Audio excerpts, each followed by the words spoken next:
Bueno, muchas gracias a todos por venir.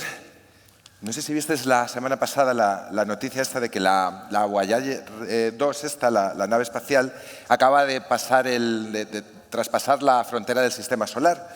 En esa nave, como en su compañera la 1, va un disco dorado, un disco de oro, con una grabación por si alienígenas en el futuro lo encontraran y quisieran saber algo, conocer nuestra civilización. Ese disco lo ideó Carl Sagan y lleva incluido vistas y sonidos que supuestamente captan nuestra identidad como especie y los logros que hemos alcanzado. Incluye saludos en 55 lenguas humanas y una muestra del lenguaje de las ballenas, una grabación sonora de 12 minutos de duración en la que se incluye el llanto de un bebé, un beso, un registro de un encefalograma sonoro con las meditaciones de una mujer enamorada, así como 90 minutos de música folclórica con muestras de los estilos del mundo. Mariachis mexicanos, la música de las flautas sikus peruanas, el raga hindú, un canto nocturno de los indios navajo, un canto de iniciación de una muchacha pigmea, una pieza shakuhachi japonesa, así como música de Bach, Beethoven, Mozart, Stravinsky, Louis Armstrong, Chuck Berry, que interpreta la canción Johnny B. Good. Este documento fonográfico es una idea hermosa, aunque solo sea por las preguntas que plantea. ¿Estamos solos? Y si no lo estamos, las formas alienígenas de vida que pueden localizar este disco de oro, ¿qué pensarían si se hicieran con él? ¿Interpretarían estos sonidos e imágenes que les dirigimos? ¿O más bien oirían una suerte de zumbido como el de un módem? Y verían las siluetas estas del hombre saludando y la mujer a su lado en una posición vicaria. Verían una suerte de cuerpos alámbricos. Y en caso de que comprendieran su contenido, ¿cómo responderían? ¿Ignorándonos? ¿Viniendo y esclavizándonos o comiéndonos, o iniciando quizás un diálogo interplanetario? Esa respuesta tan esperada tal vez podría ser más bien como bromeó el programa Saturday Night Live, por favor envíen más Chuck Berry. En cualquier caso, eso no ocurriría hasta dentro de mucho tiempo. Supuestamente la nave alcanzaría las primeras estrellas, las más cercanas al sistema solar, dentro de 400.000 años. ¿Qué habría sido de nosotros mientras tanto? ¿Qué habrá ocurrido con nuestra especie? Pues un poco sobre eso vamos a hablar esta noche aquí, en esta mesa titulada Hacia el Apocalipsis o hacia la Arcadia, tecnología, poshumanismo y cultura en un futuro que ya es presente. Y paso a presentar a mis moderados. Está aquí Ramón del Castillo. Ramón es profesor de Filosofía Contemporánea, Estudios Culturales en la UNED. Durante mucho tiempo ha impartido clases de Historia de las Ideas y su último libro es el excepcional El Jardín de los Delirios, las ilusiones del naturalismo, en Turner. Se trata de un ensayo ambicioso y de difícil resumen. Podríamos decir que, entre otras tantas cosas, Ramón viene a aguar la fiesta del auge actual del movimiento ecologista, pero sin apagar las luces de la discoteca, ojo. A través de un vasto recorrido por la filosofía, la psicología, la geografía, la sociología, su libro cuestiona la poderosa idea de la evasión verde y critica la sacralización moral de la naturaleza por parte del movimiento ecologista. Luego está Marta García Aller, que es profesora y periodista, analista de economía, cronista de actualidad en Onda Cero y columnista del Confidencial, un buen periódico ese. Sin duda. Su último libro es una apabullante delicia titulada El fin del mundo tal y como lo conocemos, las 15 grandes innovaciones que van a cambiar tu vida en Planeta. El libro de Marta es una suerte de obituario crítico y de primera mano sobre las cosas e ideas que pueden desaparecer en breve, desde los idiomas a la privacidad, desde las cajas registradoras hasta la muerte. Y cuando digo de primera mano es porque Marta irrumpe en los velatorios y en los entierros, sin cortarse un pelo, armada con su curiosidad y con sus ganas de contar. Y por último tenemos a Luis G. Martín, es escritor, autor de 3 libros de cuentos, 8 novelas, no sé si me salto alguna. Su último libro es un ensayo apasionante, aunque no precisamente festivo, que se llama El mundo feliz, una apología de la vida falsa. Lo tenéis en anagrama. Y empieza así. La vida es, en su esencia, un sumidero de mierda o un acto ridículo. Buen rollo de sábado en la noche. Pero si la vida es un sumidero de mierda, ¿qué hacemos? Volver a leer a Huxley para empezar y entenderlo bien. Esto es al revés, quizás, de como solemos hacerlo. Muerta al salvaje y viva el soma. Pongámonos en manos de neurólogos y genetistas y disfrutemos de una maravillosa felicidad falsa inducida por inyecciones y modificaciones de nuestro genoma. Una vez presentados mis acompañantes, voy a empezar preguntándole primero a cada uno de ellos, a propósito de su libro y entroncando un poco con el título de la mesa, pues una pregunta para que luego así empiecen ellos a debatir. Quería preguntarte a ti, Ramón, esta disyuntiva entre Apocalipsis y Arcadia, que da un poco el título a la mesa y que estamos planteando aquí esta noche, es esencial en la ciencia ficción que tú tocas al final de tu libro, ese género futurista que también nos habla de las esperanzas y los miedos del presente. Por ejemplo, las novelas de Philip K. Dick muestran un futuro de violencia y explotación, pero tú adviertes que la pesadilla podría ser la contraria. Adviertes, por ejemplo, una próxima colonización de Marte, convertido en un resort para ricos y ricos vegetarianos, con huertos maravillosos bajo bóvedas protectoras y jardines subterráneos de ensueño y protegido por un ejército de mercenarios armados. Y yo te pregunto, ¿y si la próxima distopía no fuera la que hemos imaginado y fuera una distopía quizás de color verde? Bueno, tengo que comentar algo antes, para que nos empecemos riendo un poquito. Pues una nota. En el disco ese que va al espacio, el beso humano fue un problema porque la NASA obligó al equipo de Sagan a que fuera un beso estrictamente heterosexual. Eso está en los documentos de la NASA. Di un curso hace poco sobre ese disco. Y entonces, claro, no sabían los ingenieros de sonido cómo darse un beso estrictamente heterosexual. Y un ingeniero de sonido acabó dándose un beso a sí mismo en el brazo. Pero claro, podía ser un beso onanista o algo así, ¿no? Y al final tuvieron que inventar un beso muy... Porque no había mujeres ingenieras. Sí, se lo dieron al final a la diseñadora del disco, un beso en la mejilla, muy casto, ¿no? Pero bueno, voy a la pregunta. Bueno, el final del libro sí acaba con este delirio de huertos y de jardines y los proyectos que ya existen, ¿no? De Norman Foster, Pero en realidad, esa parte final del libro, yo creo que a mí lo que me trastornó un poco es que en realidad, hasta esa parte del libro, la diferencia entre Apocalipsis y Arcadia no es una alternativa, las dos coexisten a la vez, ¿no? De hecho, las Arcadias en las novelas de ciencia ficción suelen ser reservas o santuarios que han sobrevivido al Apocalipsis, ¿no? En muchísimas películas, en La fuga de Logan, por ejemplo, ¿no? Y esas Arcadias que en el fondo han sobrevivido a la distopía, pues suelen ser lugares que albergan curiosamente pues otra relación antigua con el cuerpo, donde está Shakespeare, que Luis G. ¿no? Se ríe un poco de estos puritanos que quieren conservar las esencias humanas con la literatura, ¿no? Bueno, pues en las Arcadias, curiosamente, además de que se preserva una relación más corporal con la naturaleza, se hace el sexo de otra forma, se leen libros, ¿no? Y esas Arcadias no surgen después de los apocalipsis, ¿no? Ya están antes, son márgenes, santuarios. Eso es curioso, ¿no?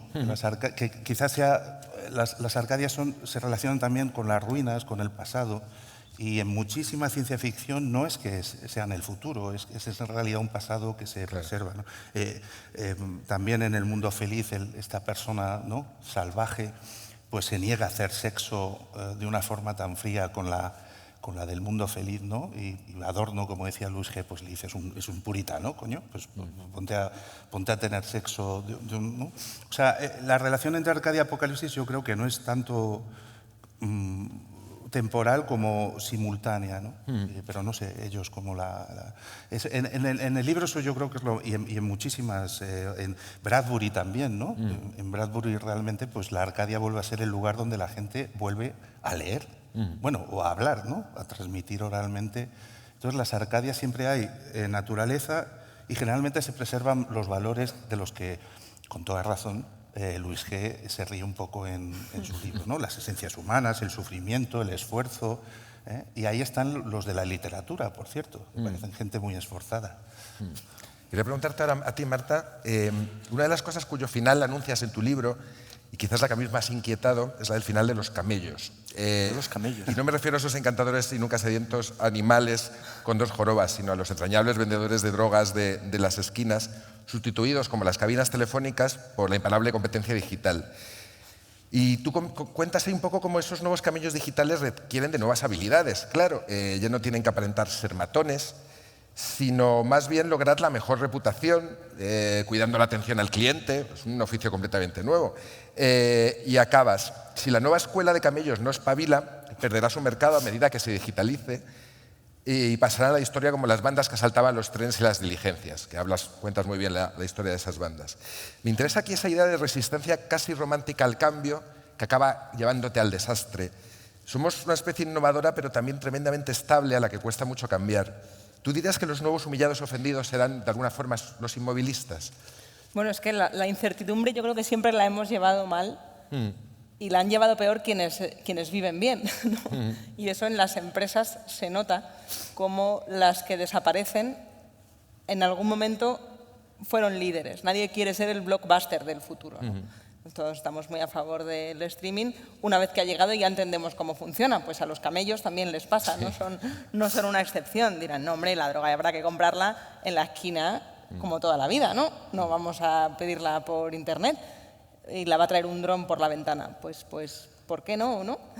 Ya se está haciendo, de hecho, y la Guardia Civil, me lo estuvo explicando uno de los agentes que se dedica a ello, ya están incrementando la cantidad de profesionales que se enfrentan al mal de otra manera. En la Interpol cada vez hay más gente que está dedicada a filosofar. Hay filósofos trabajando en la Interpol pensando cuáles van a ser los delitos del futuro, porque los malos ya lo están haciendo, ¿no? Entonces hay que imaginar qué maneras hay de delinquir para prepararse para ellas, ¿no? Esto de la tecnología avanza en todas las vías. Y esta de la Arcadia y el apocalipsis que decías, Ramón, yo estaba pensando según te escuchaba que no es el futuro, que ya está aquí, esa disyuntiva si Arcadia o apocalipsis, y tenemos la enorme fortuna, si miramos lo grande que es el planeta y la tremenda desigualdad que convive en él, somos nosotros los que vivimos en la Arcadia. Y dentro del mundo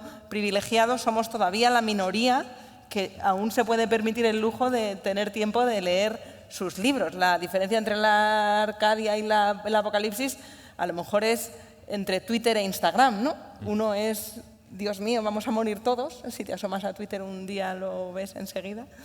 Todo va a salir mal, este es el fin, y la especie humana no tiene arreglo. Y si te asomas a Instagram, todo es un bodegón muy bien amueblado para hacernos creer que este postureo existe de verdad, que esto también de ello habla Luis G. Yo creo que los miedos que proyectamos al futuro son en realidad los que convivimos ahora con ellos, solo que si nos comparamos, y yo en El fin del mundo busco mucho el pasado, para adentrarme en el futuro de los delitos, me remonto a cuando la última tecnología de los delitos era asaltar un tren en marcha, y eso era el no va más de la I+D, y por eso se hicieron tantas películas de asaltar un tren, porque aquello era un despliegue tecnológico realmente fascinante para la época, poder robar a 300 personas a la vez. Nunca antes se había hecho. Lo cuentas muy bien ahí, sí. Cuando consiguen llevarlo a cabo es una proeza tecnológica.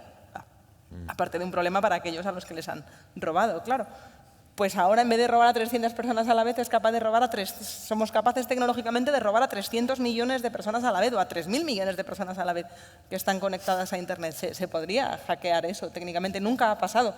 Todavía nos sorprende. Supongo que de aquí a una década dejará de sorprendernos y nos sorprenderán otro tipo de cosas, otro tipo de formas de hacer el mal, porque somos realmente innovadores, tanto para el bien como para el mal, y esos dos mundos van a seguir conviviendo.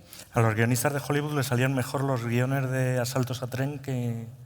Hombre, es más cinematográfico, reconócemelo. Es más fácil de contar. Más fácil de que contar, tener a uno delante de un ordenador. Luis G., te quería preguntar a ti, si el mundo feliz fuera lo deseable, y si en el futuro una simple pastilla nos otorgara toda la felicidad, la dulzura o la belleza que deseamos, ¿para qué valdrían entonces los pintores, los músicos, los poetas o los escritores como tú? Para nada. Evidentemente. Yo esto intento... Para entretener. Intento Se va a sincerar. decirlo con la mayor convicción, porque hay quien me dice, si tú pensaras eso realmente no habrías escrito el libro que has escrito. Y yo digo, es verdad hasta cierto punto. Yo vivo como si todo eso que estoy diciendo no fuera verdad, justamente porque digo que somos incapaces de vivir de otra manera. Pero, sin duda, estoy convencido que en un mundo arcádico el arte no serviría de nada. He estado hace un momentín en la conversación que han tenido Sergio del Molino con Javier Cercas abajo, en la entrega del premio Eñe, y Javier recordaba que algo que repetimos recurrentemente los escritores, yo ya se lo he escuchado a muchos, que los escritores, y esto vale igual para los artistas en general, somos grandes recicladores de basura. Es decir, el carburante, decía él literalmente, de toda nuestra obra está en la infelicidad, en la basura, en el miedo, en la muerte, en la enfermedad, en todo eso. La felicidad nunca es carburante del arte. Yo, de ello hablo en el Mundo Feliz, como decía antes Ramón, yo me río un poco de la gente que prefiere preservar a Shakespeare que ser feliz. Yo estaría encantado y una de las cosas que más felicidad me produce es leer, es escuchar música, es ir al teatro. O sea, no soy sospechoso en ese sentido, pero yo estoy seguro que si pudiera follar todo el día, estar comiendo, viajando y viviendo en un éxtasis de drogadicción, no necesitaría el arte y sería muchísimo más feliz. Igual me apunto, ¿eh? Yo estoy seguro. Esto me invita a señalar un poco al elefante en la habitación, que es un poco, o sea, antaño el ser optimista o pesimista parece una cuestión sencillamente de carácter, ¿no? Pero ahora fundamenta extensas filosofías, incluso programas científicos, desde los pinkerianos que aseguran que nunca hemos vivido mejor que como vivimos ahora, a otros que dicen que aquel que solo se piensa en eso y solo lo ve de esa forma está dando de lado un montón de peligros que nos acechan a la vuelta de la esquina. Pongamos las cartas sobre la mesa, definíos respecto al futuro, como pesimistas, optimistas. Creo que a ti ya más o menos veo por dónde vas, pero... Con el sumidero de mierda yo ya lo sé. No, yo todo lo contrario, el optimista de la mesa soy yo, joder. Yo creo... En realidad tu hipótesis no la estás contando del todo. A ver. Porque tu hipótesis no es Matrix. Pues tú lo que dices es que tu Arcadia no es que las máquinas se pongan chulas y nos metan en burbujas, sino que nosotros nos pondríamos de acuerdo para meternos en burbujas, ¿no? Sí. Y entonces eso ya requiere más tiki-tiki, ¿no? O que nosotros realmente seríamos medio máquinas. Ya, pero ¿cómo nos... Ya lo somos, ¿no? No. Bastante. Tenemos un móvil que es un poco implante. Que si lo dejamos en casa nos sentimos Sí, incompletos. Pero, a ver, lo que yo sostengo, y lo sostengo desde el domingo, desde el domingo pasado con más, con más énfasis, es que durante muchos años, desde los años 60, realmente, desde todo el pensamiento de los años, el pensamiento de Frankfurt, el mayo del 68, llevamos repitiendo continuamente y seguimos viviendo en ese modelo filosófico, llevamos repitiendo continuamente que lo que falla es el sistema. Cualquier sistema, en general el sistema capitalista occidental, pero el sistema comunista, los sistemas mixtos, cualquier sistema tiene una serie de disfuncionalidades. Depende a quién le preguntes, te dirá un sistema a otro, unas disfuncionalidades otras. Y lo que yo digo es que el problema no está nunca en el sistema, el problema está en el ser humano. Yo recuerdo unas polémicas que renacen de vez en cuando que tienen que ver con la velocidad permitida en la carretera. Que alguien dice, joder, hoy se puede conducir a 120 y hace 30 años se podía conducir a 120. ¿Por qué? Si las carreteras son infinitamente mejores y los coches son infinitamente mejores. Bueno, pues la razón es que el ser humano sigue teniendo la misma capacidad de reflejos y por lo tanto, por el bajo hay que rasear y 120 es la velocidad, o 130, lo que se quiera, es la velocidad en la que los expertos determinan que uno puede responder a una imprevisión que ocurra. ¿Cuál es la verdadera solución a eso? Los coches sin conductor. ¿Cuál es la verdadera solución a que el domingo pasado 3 millones de personas votaran a Vox? Pues evidentemente no es la educación, como se dice, porque la educación ya ha evolucionado mucho desde en los años 30 que volvió a ocurrir o que ocurrió esto. Es simplemente la cirugía cerebral. Es decir, ahí en la naturaleza humana lo que hay que hacer es intervenir el cerebro y limar esas patologías que no van a cambiar ni con educación, ni con bienestar, ni con nada. Esa es mi teoría. Ya, pero no cuadra por un argumento Esta es la de versión ella. optimista. Ella dice al final de su libro que si se nos gasta la batería del móvil tan difícil y el cacharro ese redondo que que limpia en casa se da de hostias con la puerta, ¿cómo va a funcionar la cirugía esta que estirpa el filofascismo? O sea, si no nos funciona casi nada. Dilo tú, el final de tu libro es, bueno, cuidado, que no funciona casi nada. Y sobre todo, no funciona casi ¿cómo nada. nos van a conquistar las máquinas? Y este es el gran canto al optimismo de que los humanos tenemos mucho futuro, ahora que titulamos tantas veces, ¿verdad? Si los robots van a acabar con tantas, no sé cuántas cosas. Si se les acaba la batería en 3 horas, ¿qué tipo de revolución va a ser? ¿Qué tipo de conquista a la especie humana sería esa? El aspirador no se aclara. No se chocan contra la Pero pared. las baterías han mejorado mucho también. Sí, se pueden turnar en los ejércitos de robots para enchufarse unos a otros, es verdad. Pero realmente creo que si hay algo que tenemos los humanos que no tienen las máquinas y por lo que no creo que nos fuéramos a fiar de descargar nuestra conciencia en ellas, aunque nos prometieran la mejor de las ilusiones para esa felicidad que reivindicabas, es porque las máquinas no tienen voluntad. La voluntad es un invento humano. Las máquinas podrán ser mucho mejores que los humanos en desempeñar aquello para lo que valen, pero no van a tener ganas de hacer nada. Las ganas son cosas nuestras y tener ganas, aunque sea ganas de votar a Vox, es una cosa humana. Y el enfado y la rabia y la capacidad de improvisación que hasta ahora, al menos a lo que consideramos máquinas, por muy evolucionadas que estén con la inteligencia artificial, no tienen. Entonces creo que, igual que era ingenuo pensar en el siglo XIX, cuando se inventa la aviación, fijaos lo que es eso, miles de años los humanos deseando volar y conseguirlo, que ahora nos creemos que la tecnología avanza muy rápido, pero haber vivido en el planeta cuando de repente empezaron a ser posibles cosas que solo lo habían sido en la imaginación, ese tránsito del siglo XIX al XX es realmente fascinante desde el punto de vista tecnológico. Y entonces se dijo que las guerras acabarían, que una vez que la gente se pudiera conocer desde lugares remotos, ¿cómo se iba a matar? Si ya se iba a conocer, esa ingenua visión de la globalización, de solo lo bueno que tiene la globalización, que empieza hace 100 y pico años. Bueno, o 500 si queremos remontarnos más a atravesar el océano. Pero es lo mismo que ahora pensamos que porque nos vayamos a conocer o porque vayamos a tener máquinas vamos a solucionar las pulsiones que, como decíais, han estado siempre con nosotros. Seguramente vivamos para ver parte de eso que los más optimistas y ingenuos tecnólogos llaman transhumanismo, casi como religión, más aún que la naturaleza de la que hablas en tu libro. Creo que ahora la verdadera religión es la tecnología, como si fuera un pensamiento mágico que va a solucionar todos nuestros problemas, va a curar todas nuestras enfermedades, va a darnos vida eterna. Hay mucho pensamiento mágico en la tecnología. Va a liberarnos del trabajo, por ejemplo. Va a liberarnos del trabajo.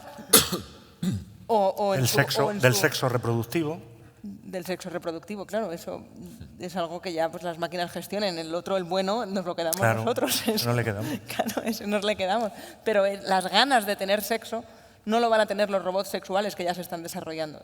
Van a satisfacer una necesidad, pero no la van a sentir. Esas ganas las tendrá el cliente o dueño de esa máquina.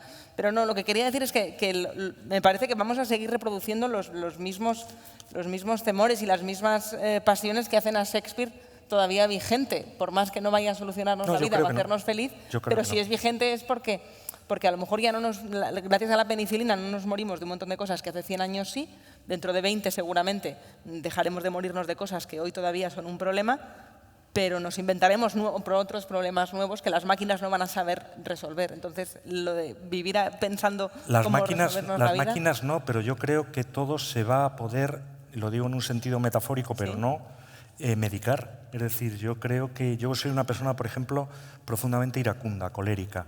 Bueno, pues yo creo que tendré mi pastillero.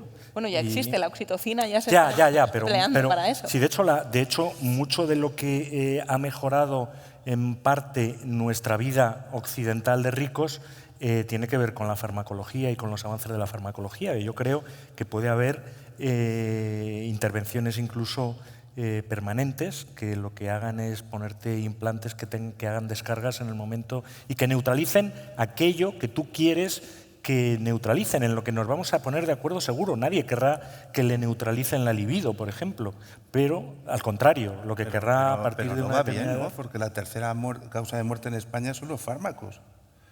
O sea que no me cuadra lo que estás diciendo, ¿no? A ver, o sea, debe ser que va a perfeccionarse mi muchísimo, teoría es pero de una momento apuesta segura, tomar Ramón, pastillas porque no nos va bien, ¿no? es una apuesta segura, porque estoy hablando de algo que yo que no voy a ver y que por lo tanto nadie me va a poder desmentir. Todo esto, reconóceme que los fármacos de hace 30 años, no te digo ya de hace un siglo, de hace 30 años y los de ahora no tienen nada que ver, es decir, han mejorado profundamente y seguramente si hay, que no lo sé, tú si tienes la estadística será verdad, si hay un aumento Hombre, es una gran industria y sacan un montón de dinero haciéndonos tomar cosas que quizá no necesitan. No me voy a poner romántico, ¿eh?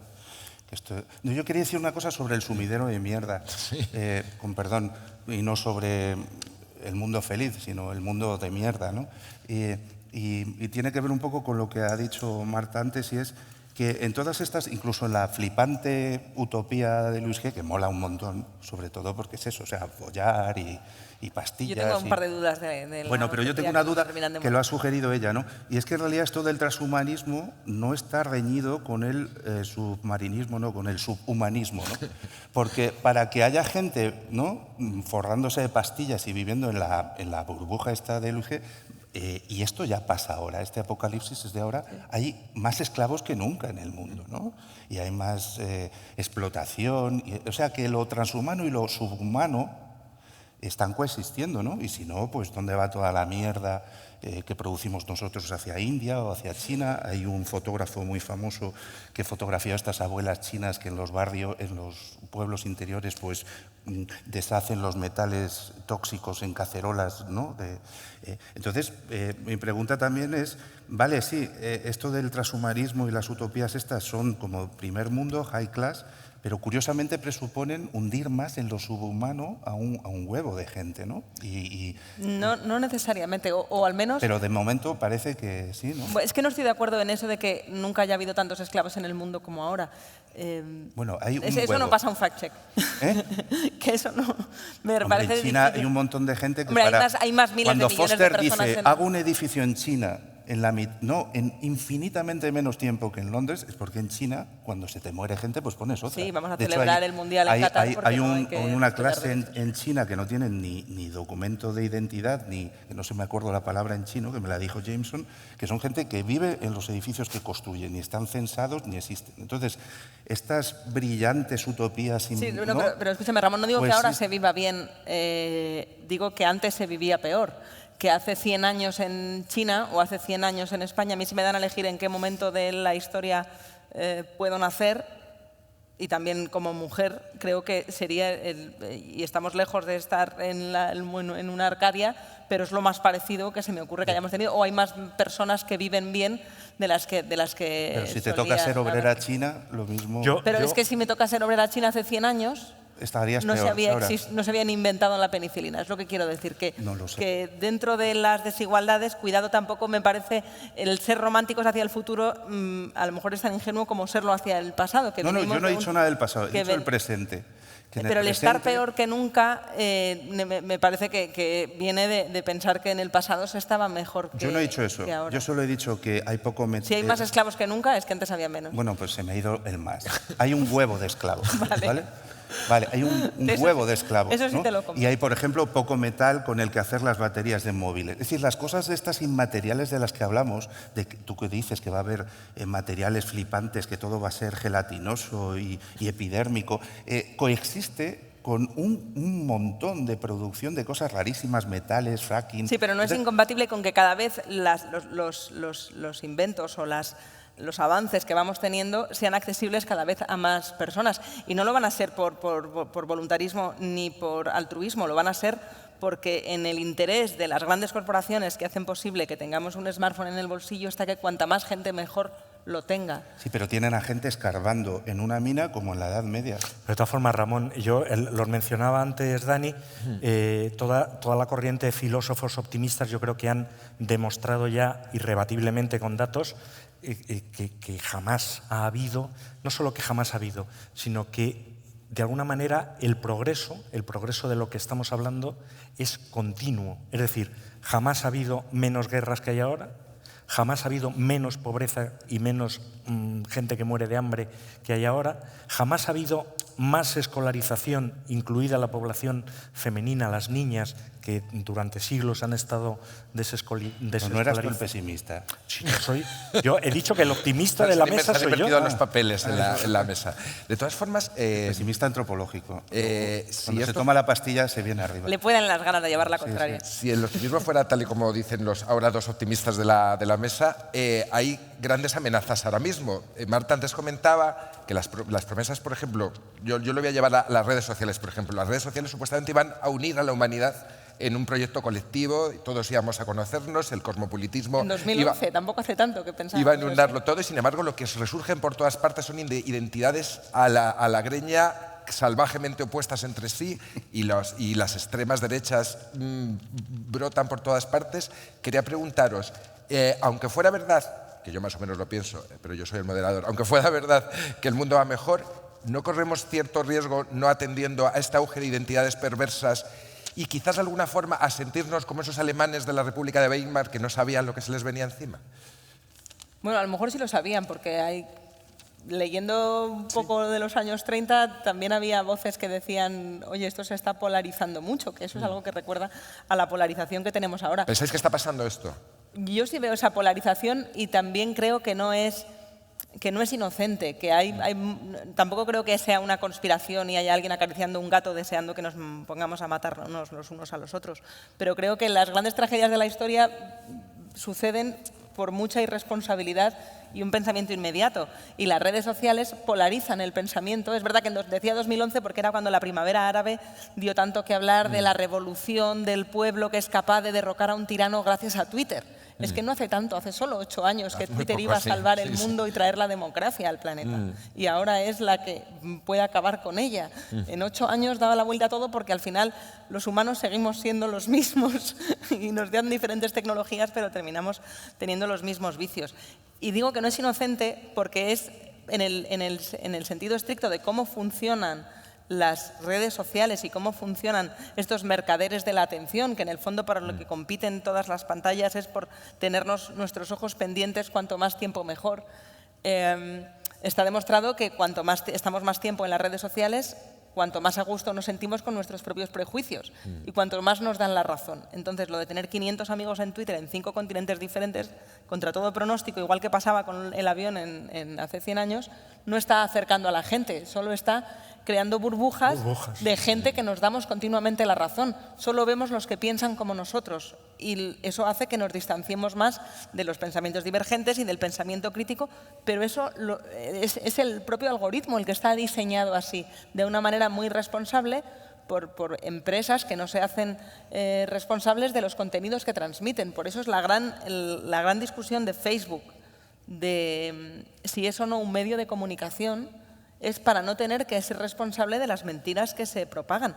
Y ya ha dicho Mark Zuckerberg en el Congreso en Estados Unidos que él no va a censurar los contenidos porque una empresa no es quien para determinar qué es verdadero y qué es falso, que es un canto al liberalismo que habrá quien pueda convencer. A mí desde luego no. Si en tu canal se producen contenidos que pueden generar guerras, como ha pasado ya y está pasando incluso con genocidios en Myanmar y vienen de Facebook, esa empresa tendrá que ser responsable de lo que está dispersando. Y esto no es algo que le pase a los Rohingya, que también pasa en Europa, también pasa en Estados Unidos, y estamos viendo que polariza a la gente.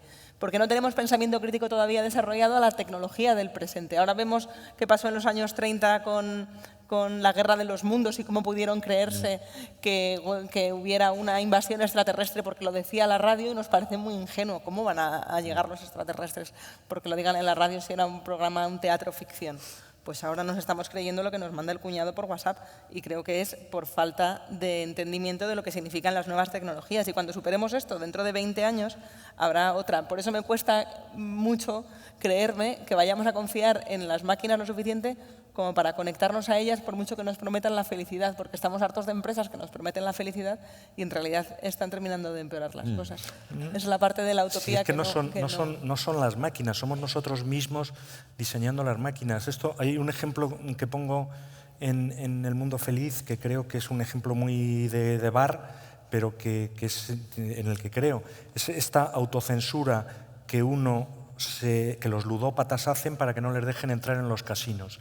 Yo creo que podemos llegar a ese punto, es decir, ser conscientes políticamente hablando de nuestras limitaciones y, por lo tanto, programarnos como especie para limitar todo ese tipo de cosas en las que circularmente caemos. Yo creo que en este momento en el que la tecnología, la genética, la farmacología, la robótica, el Big Data, que es algo de lo que no hemos hablado, pero que da juego para hacer una construcción real de la identidad humana como no se había podido hacer hasta ahora, todo ese tipo de cosas nos van a permitir hacer diagnósticos que tengamos que compartir sí o sí, porque van a ser pura ciencia, y que nos van a permitir, insisto, yo no lo voy a ver, con lo cual es difícil que alguien me diga, ¿ves cómo no tenía razón? Nos van a permitir programar soluciones en las que estarán las máquinas, en las que estará la propia modificación genética, en el que habrá una serie de cosas a las que renunciamos porque la tradición romántica nos dice que hay que renunciar y que es malo. Modificar genéticamente un bebé es malo. ¿Por qué? No, pero si pudiéramos modificar genéticamente, y ya se está haciendo, de hecho, se está haciendo la selección genética para eliminar enfermedades, pero se puede hacer para intervenir desde la selección del género del bebé al color de los ojos. Incluso eso se está pensando en seleccionar el embrión que va a ser más inteligente o el más alto, que es algo tremendamente controvertido, pero que ya hay empresas en New Jersey que aseguran ser capaces de ello. Les pasa un poco como a lo que dices, como hasta que crezca el niño van a pasar muchos años, luego que vayan a reclamar, ¿no? Pero es algo realmente inquietante. Si fuéramos capaces tecnológicamente en el futuro de que solo nacieran humanos sin maldad o que no hubiera psicópatas, que se pudiera detectar, aunque sea poligenético y ahora mismo inabarcable, pero si fuera posible eso que dices de programar humanos que tuvieran solo lo bueno, humanos para ser felices, me planteo si no podrían hacer un salvaje como en un mundo feliz, que seguirían haciendo, que entonces tendrían el monopolio del mal y seguramente serían capaces de dominar a todos los demás incautos que han anulado su posibilidad de salirse del carril. En este caso no los cargábamos. No, porque hemos nacido para ser buenos, ya no podemos. Eso es ser bueno. Le tiene ganas a Rousseau. Yo, de todas formas, vaya por delante que esto es una premisa que podríamos haber empezado a lo mejor diciéndola para enmarcar. Yo soy partidario de la extinción de la especie, con lo cual es un... Hombre, eso acaba con la huella de carbono. Mataste el perro. Creo que tú, Ramón, eso no te parece muy bien, lo de la extinción de la especie. ¿Perdón? Lo de la extinción de la especie que no te parece muy bien, por lo que te he leído. A mí tampoco. No, le estaba dando vueltas a otra cosa, y es esto que decía de que ya nos sobraría el arte y tal. Yo no sé si sobraría el arte, pero a ver, como yo vengo del mundo de la filosofía y somos muy pesados, a mí los periodistas me caen bien, ¿no? Y entonces me he dado cuenta que yo he dejado de leer más utopías truñazos o distopías porque leo periodismo. O sea, porque la ciencia ficción se ha quedado muy corta. O sea, si yo lees a Saviano y coges una historia de Saviano y la pones dos cachivaches eléctricos, coño, eso es una distopía, ¿no? Te está hablando de... Entonces, yo no sé si habrá arte, o no sé si ya el arte y en particular un arte low, ¿no? Un arte como la ciencia ficción que era popular, ¿no? Pero yo lo que flipo es el periodismo. Yo el periodismo creo que está el periodismo de investigación, pero mezclado con ficción y tal, es la verdadera política ciencia ficción, ¿no? Porque es que no te tienes que inventar nada. Si sales vivo de la investigación, cuentas una movida que no se le habría ocurrido ni a Dios. O sea, no hay gente de la ciencia ficción que se le ocurren las movidas que descubre Saviano con los narcos o con las mafias o aquí, ¿no? Entonces, mi pregunta así como periodista y como escritor, ¿no? A una periodista y un escritor es, esto yo también me tomo una pastilla equivocada y esto alucino un poco, o el periodismo va a ser realmente la ficción, es realmente el género que ahora sorprende más porque la ciencia ficción ya, pues, en fin, nos puede transportar a planetas y a galaxias, pero aquí la movida realmente delirante está aquí al lado. Bueno, tú eres el experto en ficción. Bueno, tampoco soy muy Yo experto. trato De todas de que las formas, noticias- yo creo que el periodismo y Twitter y un poco, sí, el periodismo lo que hace es servir de espejo de un mundo. El otro día está circulando ahora por las redes un tuit de no sé qué cura que anda diciendo por ahí que hay que pagar cada vez que uno se masturbe. Pues claro, tú lees eso y dices, ¿a qué escritor se le puede ocurrir eso? ¿A nadie? Nadie.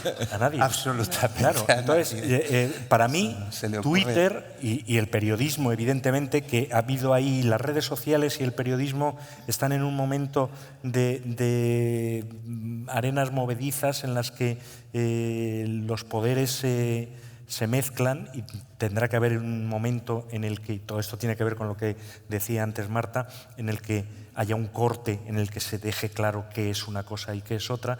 El periodismo y las redes sociales son una gran fuente de inspiración, entre otras cosas porque, también lo apuntaba antes Marta, esa creación de identidades falsas, de identidades ficticias, de novelas en el fondo, que la gente hace con sus vidas a través de las redes sociales, es maravillosa. Si uno se pone a investigar, si uno utiliza, que hay mucha gente que lo hace, perfiles falsos e interactúa con otros, investiga, indaga, Pero y busca cosas más concretas, contradicciones. tráfico de órganos. Estamos especulando que si nos van a hacer órganos sintéticos, pero cuando un periodista se mete a investigar tráfico de órganos en China, o los presos chinos tienen más de 3 riñones, o hay más presos de los que dicen, Pero fíjate, o Ramona, hay un montón de vieja escuela del órgano. Nunca han circulado tantas noticias falsas como ahora, y esto es gravísimo en términos de Esta también democracia. es falsa, la de los órganos.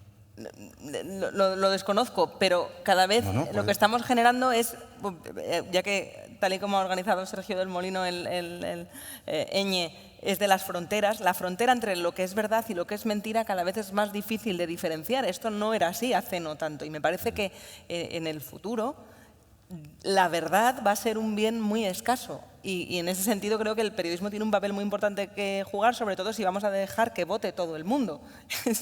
Porque si se van a informar fundamentalmente de contenidos falsos, y eso ya está pasando porque se comparten más mentiras que verdades, la gente que vota está votando en función a algo que no existe.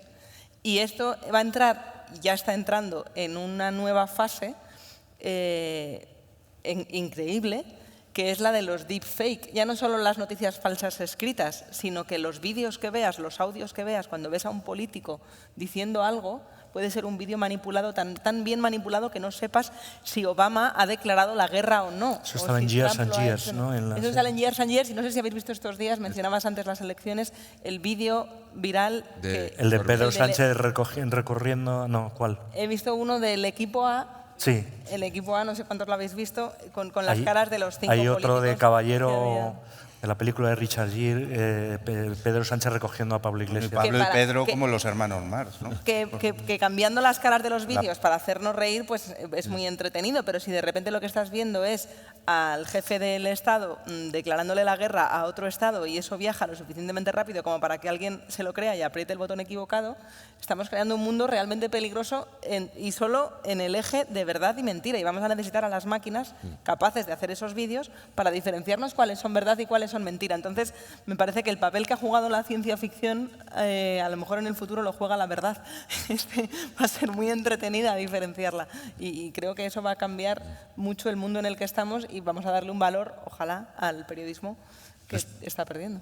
Respecto a lo que acabas de decir de lo de dejar votar a todo el mundo, se me ocurre, no sueles plantearse tanto quizás en estos debates acerca del futuro, de lo que pueden hacer las máquinas o no, si lográramos implementar un algoritmo que tomara las mejores decisiones de gestión de un país en el futuro, ¿por qué necesitaríamos seguir votando? ¿Para qué votamos en realidad? ¿Votamos para convivir mejor entre nosotros o para ser felices? ¿Vamos a correr el riesgo de equivocarnos con nuestro voto? Votando a Vox, por ejemplo, o por qué no se lo dejamos a unas máquinas que decidan cómo se deben gestionar los asuntos de la nación. Esa distopía futura, ¿cómo la veis? ¿O qué Pero os si es sugiere? que no hay que esperar, si es que ya hay métodos de control de la opinión, o sea, ¿pero por qué os vais a las máquinas? Pues si no hacen tanta falta las máquinas para comer la cabeza a la gente, ¿no? No, él le está diciendo Sí, lo sí. contrario. No, trataría de comerlas No, pero ver al Big Data, con lo Ya, que pero decías claro. del Big Data, la capacidad de procesar información que tenemos los Sí, humanos. pero luego hay ¿en serio? mecanismos muy antiguos. Yo vuelvo a lo mismo. Es como Arcadia o Apocalipsis. No, es que sigue funcionando la olla también como antiguamente. Se solapan mundos muy antiguos con mecanismos y tecnologías muy modernas. Pero los viejos modos de manipulación nadie ha dicho que estén caducos. Siguen por ciertos canales y por otros actúan unos súper Pero tecnológicos. yo no hablo realmente de manipulación, sino, por ejemplo, que un país De que gobernanza. tiene que lograr más patatas o más arroz o más trigo, hace falta sanidad en tales Es pueblos. que eso es un juego, eso es un videojuego, ¿no? Pero ese videojuego es una distopía posible. El Big Data podría Claro. llevar, en teoría, a algo así, claro. Entonces, ¿para qué Eso- necesitaríamos eso- gestores Hay- políticos hay- falibles en ese sentido? Hay algo recurrente que es, al final de lo que hablamos, que es el despotismo ilustrado, y aquí estamos sustituyendo lo ilustrado por un algoritmo. Es verdad que yo muchas noches, cuando veo First Dates, descreo de la democracia. No puedes, dices, ¿cómo es posible que todo el mundo tenga el derecho al voto? Esto es una butad, evidentemente, sé cuál es la respuesta, no soy un fascista. Se ríen porque también lo han pensado, no te crees. Sí, es que sí, no hay duda. O sea, hay gente a la que habría que hacer un examen para autorizarle el derecho al voto. Pero lo que está sugiriendo Dani, que es probablemente algo difícil de medir su implementación, pero en teoría es algo que yo compraría. Claro. Yo no, ahora te digo por qué. Pero antes de hacerle el examen a los que votan, creo que se lo tendríamos que hacer a los que se presentan de candidatos. También, ¿no? Y Eso sí, sería más urgente.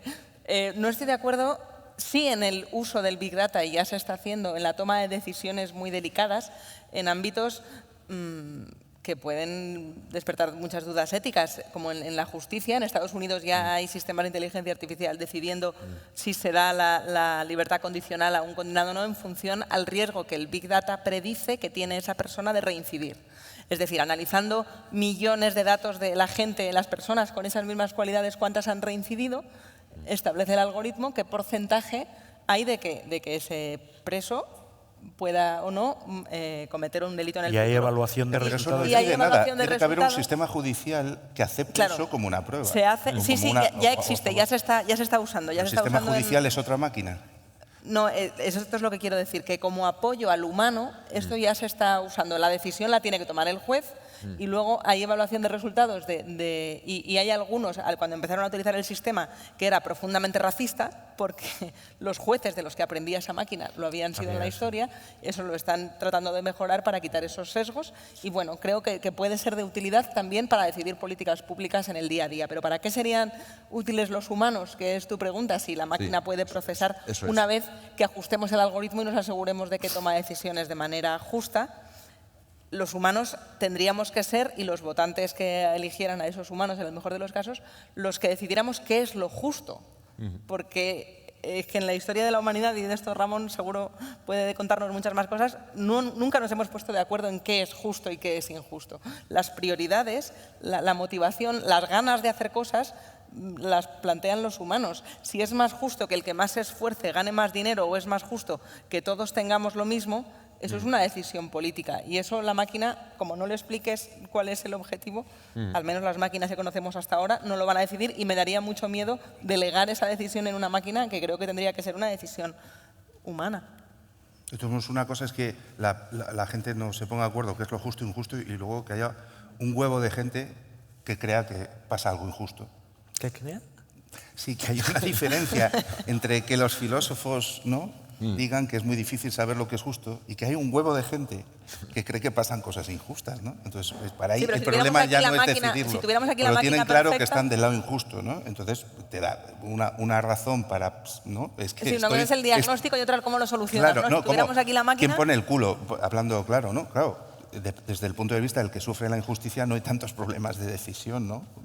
Tenemos problemas de Sí, decisiones sí, o sea, desde atalayas. El problema desde- es cómo lo resuelves. Claro. Podríamos estar los tres de acuerdo en esta mesa de una situación injusta que lo es, pero seguramente ni siquiera nosotros cuatro nos pondríamos de acuerdo en cómo resolverla.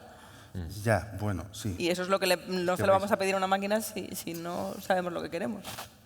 Bueno, o sí, a tus máquinas Bueno, sí se lo pues, pedirían. Mis máquinas van a ser estupendas. Yo estoy ahí ya diseñando unas que...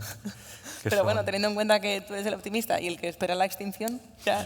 Ya, pero es que lo que pasa es que me ha pillado ya viejo y De entonces... todos modos, yo cuando decía lo del periodismo es que yo creo que los periodistas siguen siendo los realistas sucios, ¿no? Entonces, hay, en el mejor, lo he dicho en el mejor sentido de la palabra sucio. No has dicho realistas, comas, espeso, sucios. realista espeso. O sea, como que la ciencia ficción dentro de todo, pues, ¿no? Estiliza muchísimo el asunto, ¿no? Había una estilización y generalmente un mensaje muy fundamentalmente moralista, que en esto sí estoy de acuerdo con Luis, ¿no? Que la ciencia ficción siempre quería mandar moralejas o mensajes edificantes. Los periodistas a mí me gustan cuando no son edificantes, cuando te dicen el mundo es un sumidero de mierda, pero ser pesimista, como dice Luis G., no es ser un amargado o no querer vivir, a la vez. Él dice en su libro, no, es al revés, los pesimistas son los que tienen un montón de ganas de vivir y aunque él diga estas cosas, no. Pues. Entonces mi sugerencia era más que en todo este tinglado de que el futuro va a ser más inmaterial, más etéreo, más, ¿no? Esa inmaterialidad, el periodismo, a mí, y lo digo desde otro gremio, me parece, o cierto tipo de periodismo literario, no sé cómo lo llamáis, ¿no? Inmersivo, lo que sea, es un periodismo que a mí me parece... Claro, flipante, que te parece una ficción, pero no, es que cuesta creer cosas que están pasando en nuestro mundo, ¿no? Y casi te parecen cosas como dices, anda, esto yo lo leí en aquel cuento de Ballard, pero es que Ballard ya, o sea, está más superado que Dios. O sea, Ballard parece un moña romántico del siglo XIX comparadas con las historias a las que nos ha acostumbrado ya el periodismo comprometido, ¿no? Nos está comiendo el tiempo, pero no quisiera terminar sin haceros una última pregunta que a mí últimamente me asalta en esta crisis de la mediana edad en la que ando instalado cada mañana, no todas las mañanas, a Dios gracias, cuando me despierto, que es este asunto de que me voy a morir en algún momento del futuro próximo. Si nos alcanzara, si alcanzáramos por una suerte esa pastilla, esa tecnología que nos librara de la muerte, si os tocara a vosotros, si lograrais salvaros in extremis y tuvierais la oportunidad de decidir acerca de si queréis seguir adelante o sin embargo, si queréis saludar a la parca y quedaos en sus brazos, ¿qué opción tomaríais? Ponnos las condiciones. Claro, yo es que no... Las condiciones no he llegado a tanto de preparación. Pero bien, o sea... en un estado aceptable. Sin sufrir, sí. sin sufrir. Sin ninguna duda. Sin ninguna duda. No veo la duda. Yo tampoco, Sin Ramón. ninguna ¿Pero de qué es la pastilla que me he perdido? De la inmortalidad. No, los filósofos nos pensamos tanto las cosas que la pastilla caducaría por fecha de caducidad y ya no te valdría. Le damos tantas vueltas que se nos pasan hasta las pastillas. No, pero vivir eternamente es más un concepto filosófico que biológico. Pero sí es verdad que tecnológicamente ya no solo es algo filosófico, sino que sí que es verdad que hay empresas invirtiendo miles de millones y trabajando ya no en alargar la vida, sino en alargar la juventud y en hacer al menos verosímil, para que los periodistas luego vayamos corriendo a contarlo, que están trabajando en vencer a la muerte, que es algo que los biólogos niegan que tenga ninguna veracidad, pero sí que se está trabajando en ello, en esa Bueno, fe en la Facebook te tecnología. ofrece una vida post-mortem, ¿no? Un ¿Quién? perfil post-mortem. Sí, y lo hay- firmas, ¿no? Y incluso- Fanjul, lo mismo, ¿sabes? ¿No? Que le gusta mucho Facebook. Google está trabajando en Google está Cálico, trabajando en ello. pero no en vencer a la muerte de manera biológica. ¿no? Biológica. No Yo con lo de- Facebook lo mismo tengo bastante. Lo mismo te Sí, vale. pero esto que plantea Black Mirror en un capítulo de Sí. poder Sí. estar hablando o San chateando Junípero, con tus... ¿no? No, no Un era eso. avatar. O incluso tener a alguien que ya ha fallecido, ya no la recreación del que ha muerto, que lo viviría en realidad virtual, como en San Junípero, que es muy buena, el poder, imagínate, alguien que quieres y ha fallecido, poder seguir whatsappeándote con él. Eso es algo tecnológicamente posible. Hoy en día, si le dejas a un sistema de inteligencia artificial que procese los millones de mensajes que te has intercambiado con esa persona, un sistema podía predecir qué tipo de respuesta te daría Es que no somos nada. tu madre cuando le dices me duelen las muelas. No somos nada. Y Te crearía esfuerzas la ahí con ilusión de Facebook esa y la situación. máquina lo haría igual. Había otro capítulo de Black Mirror en el que venía ya también En un paquete de el MSU. hardware. Sí, O sea, sí. venía el señor reproducido, el Claro. robot. Y eso se está estudiando, pero me parece que todavía Yo creo en ello, de todavía vamos a verdad. tener muchas Yo creo en grises. ello, no insisto que no lo veré, pero creo en ello firmemente y yo me apuntaba sin ninguna duda. Muy bien. Pues antes de iniciar un First Day ahora entre los cuatro, muchas gracias a todos por venir.